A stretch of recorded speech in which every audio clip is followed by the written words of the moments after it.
Shri Vadakkunnathan walkers sports meet 2025 നടത്തി. Unnikrishnan BR പ്രാർത്ഥന ചൊല്ലി വാക്കേഴ്സ് ക്ലബ് സെക്രട്ടറി ഗോപാലകൃഷ്ണൻ സ്വാഗതം പറഞ്ഞു. വാക്കേഴ്സ് പ്രസിഡന്റ് ഡോക്ടർ ഉണ്ണിമേനന്റെ അധ്യക്ഷതയിൽ വാക്കേഴ്സ് അംഗങ്ങൾ പങ്കെടുത്ത സ്പോർട്സ് മീറ്റ് ഉണ്ടായിരുന്നു. പതാക ഉയർത്തലും ഉദ്ഘാടനവും Thrissur district sports council vice president Akhil Anirudh നിർവഹിച്ചു. സ്പോർട്സ് കോർഡിനേറ്റർ ജോയ് ഡാനിയൽ ആശംസകൾ അർപ്പിച്ചു. ട്രഷറർ വിനോദ് തമ്പി നന്ദി പറഞ്ഞു. ചെങ്കോട്ടയിൽ സ്ഫോടനം നടന്ന കാർ കേന്ദ്രീകരിച്ച് വിശദമായ അന്വേഷണം. സ്ഫോടനം നടന്ന കാർ ഡൽഹിയിൽ മണിക്കൂറുകൾ കറങ്ങിയതായി അന്വേഷണ സംഘം കണ്ടെത്തി. ചെങ്കോട്ടയ്ക്ക് സമീപം കാർ 3 മണിക്കൂർ നിർത്തിയിട്ട് സുനേരി മസ്ജിദ്, ദരിയാഗഞ്ച് എന്നിവിടങ്ങളിലും കാർ എത്തി. തിരക്കേറിയ ചാന്ദിനി ചൗക്ക് മാർക്കറ്റാണ് കാറിലുണ്ടായിരുന്നവർ ലക്ഷ്യമിട്ടതെന്നാണ് വിവരം.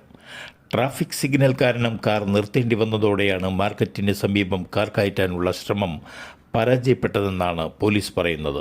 സ്ഫോടനം നടന്ന സ്ഥലത്തെയും പരിസര പ്രദേശങ്ങളിലെയും CCTV ദൃശ്യങ്ങൾ പോലീസ് ശേഖരിച്ചിട്ടുണ്ട്. ഇതിൽ കറുത്ത മാസ്ക് വെച്ചയാൾ ചെങ്കോട്ടയിലെ പാർക്ക് ഗ്രൗണ്ടിൽ നിന്ന് കാറുമായി പുറത്തേക്കിറങ്ങുന്നത് കാണാം. കേരളത്തിനും തമിഴ്നാടിനും പുറമെ കർണാടക, പുതുച്ചേരി, തെലങ്കാന, ആന്ധ്രാപ്രദേശ് സംസ്ഥാനങ്ങളിലെ സ്വകാര്യ ബസ്സുകളും തിങ്കളാഴ്ച മുതൽ അന്തർ സംസ്ഥാന സർവീസുകൾ നിർത്തിവെച്ചു. സംസ്ഥാന അതിർത്തി കടക്കുന്നതിന് അമിത നികുതി ഈടാക്കുന്നു എന്നാരോപിച്ചാണ് സമരം. തമിഴ്നാട്ടിൽ നിന്ന് കേരളത്തിലേക്കുള്ള സ്വകാര്യ ബസ്സുകൾ വെള്ളിയാഴ്ച മുതൽ service നിർത്തിവെച്ചിരിക്കുകയാണ്.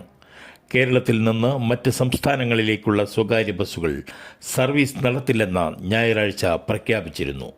All India tourist permit എടുത്ത് സർവീസ് നടത്തുന്ന സ്വകാര്യ ബസ്സുകളിൽ നിന്ന് റോഡ് നികുതിക്ക് പുറമെ അയൽ സംസ്ഥാനങ്ങൾ നികുതി ഈടാക്കുന്നതിൽ പ്രതിഷേധിച്ചാണ് സമരം. വിമാനത്താവളങ്ങളിലെ സുരക്ഷാ പരിശോധനയ്ക്കിടെ വാഹനത്തിലുണ്ടായിരുന്ന ഒരു പുതിയെക്കുറിച്ച് ചോദിച്ചപ്പോൾ ബോംബ് എന്ന് പരാമർശിച്ച് പരഭ്രാന്തി പരത്തിയ ഡ്രൈവർ അറസ്റ്റിലായി. കോഴിക്കോട് വടകര സ്വദേശിയായ സുജിത്ത് 44 ആണ് സെൻട്രൽ ഇൻഡസ്ട്രിയൽ സെക്യൂരിറ്റി ഫോഴ്സിൻ്റെ പരാതിയെ തുടർന്ന് വലിയതുറ പോലീസിൻ്റെ പിടിയിലായത്. തിങ്കളാഴ്ച രാവിലെ 8 മണിയോടെ വിമാനത്താവളത്തിലെ ആഭ്യന്തര ടെർമിനലിൻ്റെ ഗേറ്റ് നമ്പർ 10 സംഭവം നടന്നത്. തൃശൂരിലെ കേരള കലാമണ്ഡലത്തിൽ വിദ്യാർത്ഥികൾക്ക് നേരെ ലൈംഗികാതിക്രമമെന്ന് പരാതി. സംഭവത്തിൽ ദേശമംഗലം സ്വദേശിയായ അധ്യാപകൻ കനകകുമാറിനെതിരെ പോലീസ് കേസെടുത്തു. കേരള കലാമണ്ഡലം കൈമാറിയ പരാതിയിൽ അധ്യാപകനെതിരെ പോക്സോ കേസെടുത്തത്. സംഭവത്തെ തുടർന്ന് അധ്യാപകനെ വൈസ് ചാൻസലർ സസ്പെൻഡ് ചെയ്തു. അധ്യാപകൻ കുട്ടികളോട് ലൈംഗിക അതിക്രമം നടത്തിയെന്നാണ് പരാതി. സംഭവത്തിൽ കലാമണ്ഡലം പ്രാഥമിക അന്വേഷണം നടത്തിയിരുന്നു. പരാതി വാസ്തവമാണെന്ന് കണ്ടതോടെ ചെറുതുരുത്തി പോലീസിനെ വിവരം അറിയിക്കുകയായിരുന്നു.